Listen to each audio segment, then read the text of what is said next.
பிட்காயின்ன்ற single crypto currency மொத்த crypto மார்க்கெட்டை control பண்ணுதுங்கிற நம்பிக்கையில் உங்களுக்கு ஏதாவது சந்தேகம் இருக்கா? அப்படி இருக்க பிட்காயினை நம்மளுடைய காசு ஒத்த பைசா செலவு இல்லாமல் வாங்க முடியும்னு ஒருத்தர் நிரூபிச்சிருக்காரு தெரியுமா? ஓபிஎம், அதர் பீப்புள்ஸ் மணி, கடன் வாங்கி பிட்காயின் வாங்குறது. இதை ஒரு சக்ஸஸ்ஃபுல் மாடலாக ஒருத்தர் கொண்டுட்டு போயிருக்காரு. கடன்கள், அதாவது டெப்ட்ஸில் வந்து 4 விதமான டெப்ட்ஸ் இருக்குது.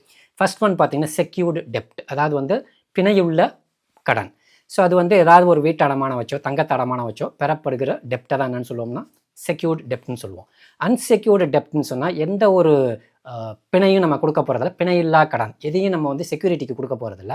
ஆனால் என்ன பண்ண, நம்மளுடைய வருமானத்தை பேஸ் பண்ணி அவங்க கடன் கொடுப்பாங்க. மூன்றாவது கார்ப்பரேட் டெப்ட்ஸ், அதாவது பெரும் நிறுவனங்கள் அவங்களோட வளர்ச்சிக்காக இன்வெஸ்டார்கிட்டேருந்து வாங்கப்படுற கடன் தான் என்னன்னு சொல்லுவோம் கார்ப்பரேட் டெப்ட்ஸ்ன்னு சொல்லுவோம். நான்காவதாக இருக்கிறது தான் நம்ம பார்க்கக்கூடியது கன்வெர்ட்டபிள் டெப்ட்ஸ், அதாவது வந்து மாற்றத்தக்க கடன். இதை பேஸ் பண்ணி தான், இதை வச்சு தான் அவர் என்ன பண்ணாருன்னு ஒரு பெரிய பிட்காயின் சாம்ராஜ்யத்தை உருவாக்கியிருக்காரு. அந்த பர்டிகுலர் சாம்ராஜ்யத்தை எப்படி உருவாக்குனாரு, அதை உடைக்கிறதுக்கு எந்தெந்த கம்பெனிஸ்லாம் பாடுபடுது, இதுக்குள்ளே இருக்கக்கூடிய முழு அரசியல், இது எல்லாத்தையுமே இந்த பர்டிகுலர் வீடியோவில் ரொம்ப தெளிவாக விரிவாக எளிமையாக பார்க்க போகிறோம். Comma, let's get into the video.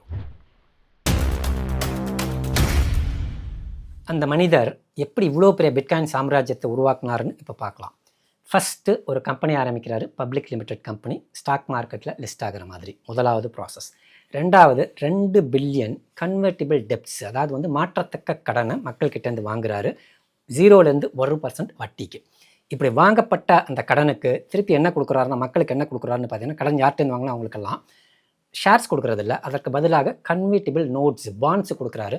5 வருடம் கழித்து உங்கள் பணம் திருப்பி தரப்படும்னு சொல்லிட்டு அப்படி ஒரு அக்ரிமெண்ட்டு, அப்படி ஒரு ப்ராமிஸ் பண்ணிவிட்டு வாங்கிக்கிறாரு. செகண்ட் என்ன பண்ணுறாருன்னா, அந்த 2 பில்லியன் வாங்கின பணத்துக்கு பிட்காயினை வாங்குறாரு. மூன்றாவதாக வெயிட் பண்ணுறாரு அந்த பிட்காயினோட ப்ரைஸ் மேலே போகிற வரைக்கும். பிட்காயினோட ப்ரைஸ் மேலே போகும்போது, ஏன்னா இது ஸ்டாக் மார்க்கெட்டில் லிஸ்ட் ஆகக்கூடிய ஒரு கம்பெனி, அதனால் என்ன ஆகுதுன்னு பார்த்தீங்கன்னா, பிட்காயின் ப்ரைஸ் மேலே போகும்போது அதில் டிமாண்ட் அதிகமாகுது இந்த பர்டிகுலர் ஷேர்ஸுக்கும், இந்த பர்டிகுலர் ஸ்டாக் மார்க்கெட்டில். அது என்ன ஆகுது, நேச்சுரலி அந்த ப்ரைஸ் கொஞ்சம் மேலே போகுது. ப்ரைஸ் மேலே போகும்போது ஒரு பர்டிகுலர் டார்கெட், அந்த ஸ்டாக்ஸோட டார்கெட் ரீச் பண்ணும்போது என்ன பண்ணுறாருன்னா, அவருக்கு அந்த கன்வெர்ட்டிபிள் நோட்ஸ் கொடுத்தாரு இல்லையா, அதெல்லாம் திருப்பி வாங்கிக்கிட்டு அதற்கு பதிலாக என்ன பண்ணிடுறாருன்னா, அந்த 2 பில்லியன் யார்கிட்ட வாங்கினாங்களோ அந்த 2 பில்லியன் கடனை திருப்பி கொடுத்துட்றாரு. காசாக கொடுக்குறதில்ல, ஆனால் என்னவா கொடுக்குறாருன்னா ஷேர்ஸாக கொடுத்துட்றாரு. இப்போது அவரோட கடன் ஃபுல்லாகவே 0 ஆயிடுது, பேலன்ஸ் ஷீட்டு க்ளீன் ஆகிடுது. மறுபடியும் 2 பில்லியன் கன்வெர்ட்டிபிள் டெப்ட்ஸ், மாற்றத்தக்க கடன் வாங்குறாரு. அகெயின் என்ன பண்ணுறாருன்னா, பிட்காயினில் இன்வெஸ்ட் பண்ணுறாரு. பிட்காயினோட ப்ரைஸ் மேலே போகிற வரைக்கும் வெயிட் பண்ணுறாரு. பிட்காயினோட ப்ரைஸ் மேலே போகும்போது ஸ்டாக் ப்ரைஸஸ் மேலே போகும். ஸ்டாக் ப்ரைஸ் மேலே போன உடனே அவர் என்ன பண்ணுறாருன்னா, அந்த கன்வெர்ட்டிபிள் நோட்ஸை வந்து ஷேர்ஸாக கன்வெர்ட் பண்ணி அகெயின் அவங்கள்ட்டே கொடுத்துட்டு அந்த கடனை பூரா அடைச்சிடுறாரு. இப்படியே அந்த ப்ராசஸ் ரிப்பீட் ஆகிட்டே இருக்கும்போதும் ஒரு மிகப்பெரிய ஒரு சாம்ராஜ்யத்தை என்ன பண்ணுறாருன்னா, பிட்காயின் சாம்ராஜ்யத்தை உருவாக்குறாரு. எவ்வளோ அளவுக்கு பிட்காயின் அவர் வாங்கியிருக்காருன்னு பார்த்தீங்கன்னா, இது வரைக்கும் 6,73,780 பிட்காயின் இன்றைய தேதி வரைக்கும் வாங்கி வச்சிருக்காரு. அந்த மனிதரோட பேர் வந்து மைக்கேல் செய்லர். அவர் கம்பெனி பேர் வந்து ஸ்ட்ராட்டஜி. அவனோட பொருளை வச்சு அவனே போடுறது, அதாவது வந்து பிட்காயினை வச்சு அவனை வந்து காலி பண்ணுறதுன்னு ஒரு கம்பெனி முடிவெடுத்து மைக்கேல் செய்லருக்கு அகெயின்ஸ்டாக வர ஆரம்பித்தாங்க. இந்த ஸ்டோரி உங்களுக்கு தெரியணும்னா 3 விஷயத்தை பற்றி நம்ம தெரிஞ்சுக்கணும். முதலாவது, எந்த கம்பெனி அதை வந்து அகெயின்ஸ்டாக ஒர்க் பண்ணுது, எதை வச்சு, எந்த இன்ஸ்டிடியூஷனை, எந்த பர்டிகுலர் அட்டானமஸ் பாடியை வச்சு அவங்க ஒர்க் பண்ணுறாங்க. மூன்றாவதாக மைக்கேல் செய்லரோட கம்பெனி. இது 3 தெரிஞ்சிச்சுன்னு சொன்னால் தான் இந்த பர்டிகுலர் விஷயம் உங்களுக்கு தெளிவாக புரியும். பிட்காயினுக்கு பின்னாடி ஒளிஞ்சிருக்க மிகப்பெரிய அரசியலும் அப்போ தான் விளங்கும். First, Morgan Stanley. ஸோ இவங்க வந்து மைக்கேல் செய்லரோட ஸ்ட்ராட்டஜி கம்பெனியை ஒழிக்கிறதுக்காக பாடுபடக்கூடிய முதலாவது கம்பெனி. ஸோ இவங்கள பற்றி நிறையா தெரிஞ்சுக்கணும். ஃபர்ஸ்ட் வந்து 1930களில் அமெரிக்கன் கவர்மெண்ட்டு ஒரு ஆக்டை கொண்டுட்டு வராங்க, கிளாஸ்-ஸ்டீகல் ஆக்ட்னு சொல்லிட்டு. இந்த ஆக்ட் எதுக்கு வருதுன்னு சொன்னால், அவங்க பேங்க்குகளுக்கு ஃபோர்ஸ் பண்ணுறாங்க, அதாவது கமர்ஷியல் பேங்க்கை தனியாகவும் இன்வெஸ்ட்மெண்ட் பேங்க்கை தனியாகவும் பிரிக்கிறதுக்காக, செப்பரேட் பண்ணுறதுக்காக.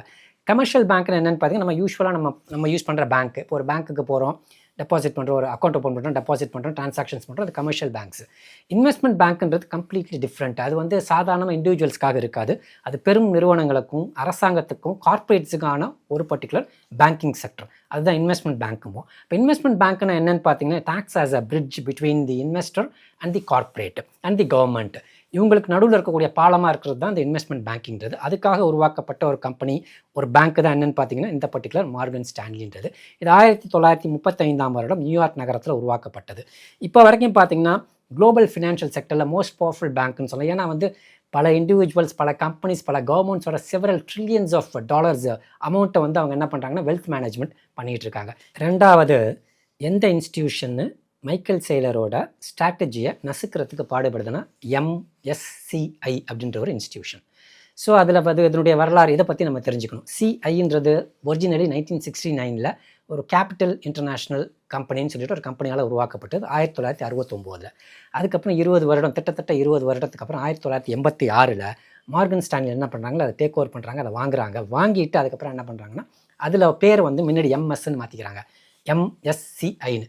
ப்ரைமரியாக அவங்களோட டியூட்டி என்னன்னு பார்த்தீங்கன்னா இன்வெஸ்ட் பண்ணக்கூடிய இன்வெஸ்ட்மெண்ட் சம்மந்தமான டேட்டா, இன்வெஸ்ட்மெண்ட் சம்மந்தமான இன்ஃபர்மேஷன்ஸு, அதாவது வந்து ஹெட்ஜ் ஃபண்டிங்கு, எந்த ஃபண்ட்ஸ் அந்த ஃபண்ட்ஸ் வந்து எப்படி இருக்குது, அதில் என்னென்ன ரிஸ்க் மேனேஜ்மெண்ட் இருக்குது, வெல்த் மேனேஜ்மெண்ட் இருக்குது, எந்தெந்த அளவுக்கு அது போகும், எந்த அளவுக்கு அது கீழே இருக்குது அப்படின்னு இண்டெக்ஸ் ஃபண்டிங்கை பற்றி நிறைய விஷயங்கள் அவங்க என்ன பண்ணுவாங்க உலகம் பூரா எல்லா பேங்க் இன்வெஸ்ட்மெண்ட் பேங்கிங்க்கும் கொடுக்குறது யாருன்னு பார்த்தீங்கன்னா இந்த MSCI தான். இதுவும் பார்த்தீங்கன்னா மார்கன் ஸ்டான்லியோட தான். இப்போ உங்களுக்கு தெளிவாக புரிஞ்சிருக்கும். மார்கன் ஸ்டான்லின்றது அவங்களுடைய ஓன் இன்ஸ்டியூட்டை வச்சு அந்த MSCIன்றதை வச்சு ஸ்ட்ராட்டஜியை நசுக்கிறதுக்கு பாடுபடுறாங்க. அமெரிக்காவில் MITயில் படித்த மைக்கேல் சேலர் ஸ்ட்ராட்டஜி இன்கார்பரேஷன், அதாவது முதல்ல வந்து மைக்ரோ ஸ்ட்ராட்டஜின்ற பேரில் தான் அந்த கம்பெனி ஆரம்பிக்கிறாரு. எதுக்காக ஆரம்பிக்கப்பட்டதுன்னு பார்த்தீங்கன்னா பிஸ்னஸ் இன்டெலிஜென்ஸ் சாஃப்ட்வேர்ஸை விற்கிறதுக்காக ஆரம்பிக்கப்பட்ட ஒரு கம்பெனி. அதுக்கப்புறம் ரொம்ப ஃபேமஸ் ஆகுறாரு. அந்த பிஸ்னஸ் இன்டெலிஜென்ஸ் சாஃப்ட்வேர்க்காக இல்லை, பிட்காயின் அதிகமாக வச்சுருக்கக்கூடிய கம்பெனின்னு ரொம்ப ஃபேமஸ் ஆகுறாங்க.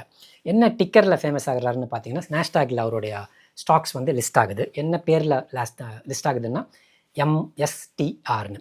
என்ன மார்க்கெட் கேப், இன்றைய தேதியில் என்ன மார்க்கெட் கேப்பில் இருக்குதுன்னு பார்த்தீங்கன்னா 48 பில்லியன் அளவுக்கு மார்க்கெட் கேப்பு. மொத்தம் எவ்வளோ கடன் இருக்குன்னா 8.2 பில்லியன் கடன். எவ்வளோவா பிட்காயின் வச்சுருந்தாருன்னா 6,73,700 பிட்காயின் வச்சுருக்காரு.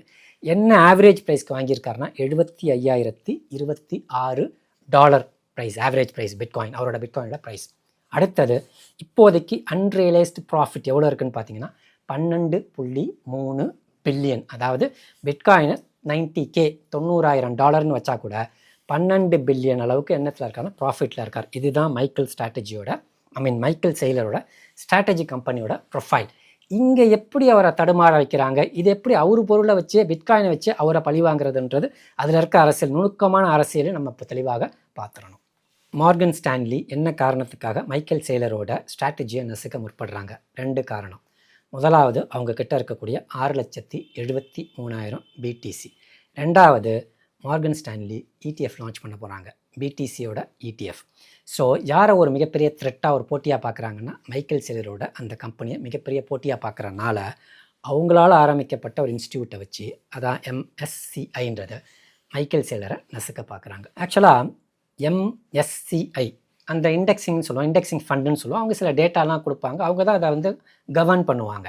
இந்த மாதிரி கம்பெனிஸ் எல்லாம், இண்டெக்ஸிங் கம்பெனிஸ், ஃபண்டு கம்பெனிஸ் எல்லாத்தையும், ஃபண்ட் ரைசிங் கம்பெனிஸை அதை கவர்ன் பண்ணுற அந்த கம்பெனிக்கு சில ரூல்ஸ் வச்சுருந்தாங்க. என்ன ரூல்ஸ்னு சொன்னால், முதலாவது ரூல் வந்து உங்களுடைய பேக்கப்பில் வந்து 50% மேலே என்ன இருக்கக்கூடாதுன்னா கிரிப்டோவோ இது மாதிரி வாலட்டைல் அசட்ஸ் இருக்கக்கூடாது அப்படின்றது தான் முதலாவது ரூல்.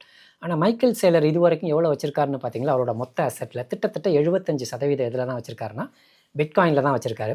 ஸோ அதனால் என்ன இருந்துச்சுன்னு பார்த்தீங்கன்னா, போன மாதம் வரைக்கும், அதாவது வந்து டிசம்பர் மாதம் வரைக்கும், ஸோ அக்டோபர் மாதத்தில் கிராஷ் ஆனதே வந்து அந்த நியூஸ்னால தான் கிராஷ் ஆச்சு. MSCI வந்து அந்த மாதிரி இந்த ஃபண்டிங் கம்பெனி, இண்டெக்ஸிங் கம்பெனிஸ், டாட்கோன்னு சொல்லுவோம் அந்த கம்பெனிஸ்க்கெலாம் ஷார்ட்டாக, அந்த கம்பெனிஸ் எல்லாம் வந்து 50% மேலே இருந்துச்சுன்னா லிஸ்ட் பண்ண விட மாட்டோம், டீலிஸ்ட் பண்ணிவிடுவோம் நாஸ்டாக்லேருந்துன்னு சொல்லிட்டு ஒரு அனௌன்ஸ்மெண்ட் கொடுத்தோன்னே தான் மிக அதிகமாக அக்டோபரில் மார்க்கெட் கிராஷ் ஆச்சு. அதுக்கப்புறம் டிசம்பரில் அப்படி தான் இருந்தது, மார்க்கெட் ரொம்ப தள்ளாட்டமாக இருந்தது. மைக்கேல் சேலர் என்ன பண்ண போகிறாருன்ற ஒரு மிகப்பெரிய ஒரு கவலைக்கிடமான விஷயமா இருந்துச்சு. ஏன்னா அவர்கிட்ட இருக்க பிட்காயினை ஒன்று விற்கணும், அப்படி இல்லைனா ஷேர்ஸை வைக்கணும். ஷேர்ஸை விற்றா ஷேர்ஸ் கீழே போகும், பிட்காயினை விற்றா பிட்காயினோட ப்ரைஸும் கீழே போகும். ஸோ இது என்ன பண்ண போகிறான்ற இப்போ 2 நாளைக்கு முன்னாடி ஒரு நியூஸ் என்ன வந்துச்சுன்னா, அவங்க வந்து என்ன பண்ண போகிறது இல்லைன்னா, அந்த மைக்கேல் சேலரோட கம்பெனி இன்னொரு 39 கம்பெனி ஐடென்டிஃபை பண்ணியிருந்தாங்க, மொத்தம் 39 கம்பெனி. அந்த 39 கம்பெனி நாங்கள் வந்து டீலிஸ்ட் பண்ண போகிறது இல்லை அப்படின்னு அறிவித்தாங்க. உடனே இது ஒரு மிகப்பெரிய குட் நியூஸ் மாதிரி பார்த்தாங்க. அது குட் நியூஸே கிடையாது. இதில் தான் மிகப்பெரிய ஒரு ஆப்பையை அவங்க வச்சுருக்காங்க, ப்ரீமியம் டு NAV. இதுதான் மைக்கேல் சேலரோட தாரக மந்திரம், இவ்வளோ பெரிய சாம்ராஜ்யத்தை உருவாக்குனதுக்கான மிக பெரிய மந்திரம். So what is that? NAVன்னு சொன்ன நெட் அசட் வேல்யூ. அந்த நெட் அசட் வேல்யூக்கு ஒரு ப்ரீமியம் ப்ரைஸை கொடுத்து மக்கள் வாங்க ஆரம்பிக்கிறதுனால தான் அவரால் பெரிய லெவலில் பிட்காயினை வாங்க முடிஞ்சிச்சு. எப்படி இது சாத்தியம்னா, இப்போ ஃபார் எக்ஸாம்பிள் நான் ஒரு $1000 வந்து மைக்கேல் செய்லரோட கம்பெனியில் இன்வெஸ்ட் பண்ணுறேன். உடனே எனக்கு என்ன பண்ணுவாங்கன்னா $1000 தேவையான கன்வெர்ட்டிபிள் நோட் எனக்கு கொடுத்துருவாங்க. அதாவது 5 வருடம் கழித்து உங்களுக்கு அந்த $1000 திருப்பி கொடுத்துருவோம்ட்டு அதை வாங்கிக்கிறேன். அந்த $1000 பிட்காயினில் இன்வெஸ்ட் பண்ணுவாங்க. அது என்ன ஆகுதுன்னா, அந்த பிட்காயினோட ப்ரைஸ் கொஞ்சம் கொஞ்சமாக ஏறும், மக்கள் மத்தியில் ஒரு பெரிய பரபரப்பு உண்டாகும், ப்ளஸ் வந்து அதனோட டிமாண்ட் அதிகமாகும், ஸ்டாக் ப்ரைஸில் டிமாண்ட் அதிகமாகும். நான் $1000 இருந்தது, ஸ்டாக் வந்து ஃபார் எக்ஸாம்பிளுக்கு சொல்கிறேன், $1000 கொடுத்தேன், ஸ்டாக் ப்ரைஸ் $1 இருக்குன்னு வச்சுங்க, ஒரு MSTRோட ப்ரைஸ் $1 இருக்குது. $1 இருக்கக்கூடிய அந்த MSTR ப்ரைஸ் வந்து $2 போயிடுது. ஓகேங்களா? அப்போ ப்ரீமியமாக $1 எக்ஸ்ட்ராவாக விற்றுக்கிட்டு இருக்குன்னு வச்சுக்குவோம். ஆக்சுவலி பிட்காயின் ப்ரைஸ் வேறவே இல்லைன்னு வச்சுக்கோம், கொஞ்சமாக தான் ஏறி இருக்குது. ஆனால் அங்கே என்ன இருக்குது, $1 வந்து இன்க்ரீஸ் ஆகிருக்கு MSTRோட ஸ்டாக் ப்ரைஸு. உடனே என்ன ஆகுதுன்னா, அந்த டார்கெட்டை ரீச் ஆகிடுது. அந்த ஸ்டாக் ப்ரைஸோட டார்கெட்டை ரீச் ஆனவுடனே இன்வெஸ்ட் பண்ண எனக்கு என்ன பண்ணுவாங்கன்னா, அந்த கன்வெர்ட்டிபிள் நோட்ஸுக்கு பதிலாக ஷேராக கொடுப்பாங்க. நான் $1000 கொடுத்துருந்தேன், $1000க்கு $1 தான் ப்ரைஸ் இருக்கிற மாதிரி இருந்தது. ஆனால் இப்போ எவ்வளோ இருக்குது, $2 ப்ரீமியமில் போயிட்டுருக்கு. எனக்கு 500 ஷேர் எனக்கு வந்துடும். இப்போ என் கடன் என்ன ஆகிடுச்சு, திருப்பி கொடுத்துட்டாங்க. $500 500 ஷேர் கொடுத்துட்டாங்க, என்னோட $1000 முடிஞ்சிருச்சு, கடன் திருப்பி வந்துருச்சு. ப்ளஸ் அந்த இன்னொரு $500 என்கிட்ட வாங்கினாங்க $1000, $500 இருக்கிறத எனக்கு திருப்பி கொடுத்துருக்காங்க. அந்த $500க்கு மறுபடியும் என்ன பண்ணுவாங்க, பிட்காயினை வாங்குவாங்க. இப்படித்தான் அவங்க மிகப்பெரிய லெவலில் பிட்காயினை வாங்கி குமிச்சிக்கிட்டே இருந்தாங்க. இதுதான் அந்த particular premium to NAV. Michael செய்லரோட company plus 39 other companies delist பண்ண மாட்டோம், நாஸ்டாக்ல இருக்கும், இண்டெக்ஸ் ஃபண்டில் இருக்கும்னு சொல்லி தெளிவாக அறிவிச்சிட்டாங்க. அது பெரிய ஹாப்பி நியூஸ், பெரிய குட் நியூஸ்னால் கிடையாது. அதோடு சேர்த்து இன்னொரு நியூஸ் அறிவிச்சிருக்காங்க. இப்போது நான் $1000 நான் இன்வெஸ்ட் பண்ணேன். அந்த $1000 இன்வெஸ்ட் பண்ண உடனே அந்த ஸ்டாக் ப்ரைஸ் ஒரு டார்கெட்டை ரீச் பண்ண உடனே எனக்கு புதிதாக ஒரு 500 ஷேர் எனக்கு கொடுத்தாங்க பாருங்கள். அந்த புதிய ஷேர்ஸை இனிமேல் ரிலீஸ் பண்ண முடியாது, ரிலீஸ் பண்ணக்கூடாதுன்ற நிபந்தனையோடு என்ன பண்ணியிருக்காங்க, இப்போ கொடுத்துருக்கனால மைக்கேல் செய்லர்னால இனிமேல் என்ன பண்ண முடியாதுன்னு பார்த்தீங்கன்னா, அதிகமான பிட்காயினை வாங்க முடியாது. 1. 2வது, கடனை திருப்பி கொடுக்குறது ஷேராகவே திருப்பி கொடுத்துட்டு இருந்தார், ஸ்டாக்ஸாகவே திருப்பி கொடுத்துக்கிட்டு இருந்தார். இனிமேல் கடனை எப்படி தான் திருப்பி கொடுக்குற மாதிரி நிலைமை வரும்னு பார்த்தீங்கன்னா, பணத்தை கேஷ் நம்ம எப்படி கேஷாக கொடுத்தோமோ அதே மாதிரி அவரும் என்னவாக தான் கொடுக்குற மாதிரி இருக்கும், கேஷாக தான் கொடுக்குற மாதிரி இருக்கும். 8.3 பில்லியன் அளவுக்கு கடன் இருக்குது. இப்போ அவருக்கு இமீடியட்டாக எப்போன்னு பார்த்தீங்கன்னா, செப்டம்பர் மாதம் 15ஆம் தேதி 2027 முதலாவதாக 1.1 பில்லியன் அளவுக்கு கடனை திருப்பி கொடுக்கணும். அதாவது வந்து அந்த நோட்டு கொடுத்தோம் இல்லையா, கன்வெர்ட்டிபிள் நோட்டு, 5 வருஷம் கழிச்சு நான் திருப்பி தரேன். அப்போ அந்த ஒருத்தர் 1000 போட்டிருக்கலாம், 2000 போட்டிருக்கலாம், 10,000 போட்டிருக்கலாம். அதை திருப்பி கொடுக்கும்போது இனிமேல் அவரால் என்னவாக கொடுக்க முடியாது, ஸ்டாக்ஸாக கொடுக்க முடியாது, ஷேர்ஸாக கொடுக்க முடியாது, பணமாக தான் கொடுக்கணும். அடுத்து வரக்கூடிய மீட்டிங்ஸில் MSCI மீட்டிங்ஸில் என்னென்ன மாதிரியான டைரக்ஷன்ஸ் கொடுக்க போகிறாங்க, அதை பொறுத்து தான் அவர் முடிவெடுக்க போகிறாருன்னு தெரியும். இப்போதைக்கு பார்த்தீங்கன்னா எந்த சிக்கலும் கிடையாது, பெருசாக பாதிப்புகள் கிடையாது. இதுதான் அந்த பிட்காயினுக்கு பின்னாடி, மைக்கேல் செய்லருக்கு பின்னாடி, அந்த மார்கன் ஸ்டான்லிக்கு பின்னாடி, MSCIக்கு பின்னாடி இருக்கக்கூடிய உளவியல் அரசியல். இந்த அரசியலை புரிஞ்சுக்கிட்டாலே நம்ம பிட்காயின் எப்படி பயணிக்க போகுது. ஏன்னா பிட்காயின் தான் நெக்ஸ்ட் ஃபியூச்சர்ன்றது தெரிஞ்சிருச்சு எல்லா கம்பெனிக்கும். பிட்காயின் எதிர்த்து அத்தனை கம்பெனி இப்போ என்ன பண்ணுறாங்கன்னா, பிட்காயினை போட்டு நம்ம முதல்ல கேப்சர் பண்ணி வச்சுக்கணும்னு நினைக்கிறாங்க. மார்கன் ஸ்டான்லி, MSCI ரெண்டும் சேர்ந்து ஒரு கால்குலேட்டட் அட்டாக்கை யார் மேலே தொடுத்துருக்காங்கன்னா, மைக்கேல் செய்லரோட கம்பெனி ஸ்ட்ராட்டஜி மேலே தொடுத்துருக்காங்க. அது எப்படி அவர் அதை விட்டு வெளியில் வர போகிறாரு, அவர் எப்படி அந்த பிட்காயினை காப்பாற்றிக்க போகிறாரு அப்படின்றது ஒரு $1 மில்லியன் கொஸ்டின் தான். ஃபியூச்சர் தான் அதுக்கு பதில் சொல்லும். அடுத்த எபிசோடில் ஒரு நல்ல காயின் அல்லது டோக்கன் அல்லது ஒரு கான்செப்டோடு உங்களை மீட் பண்ணுறேன். அன்டில் தென், பை ஃப்ரம் புகழ்.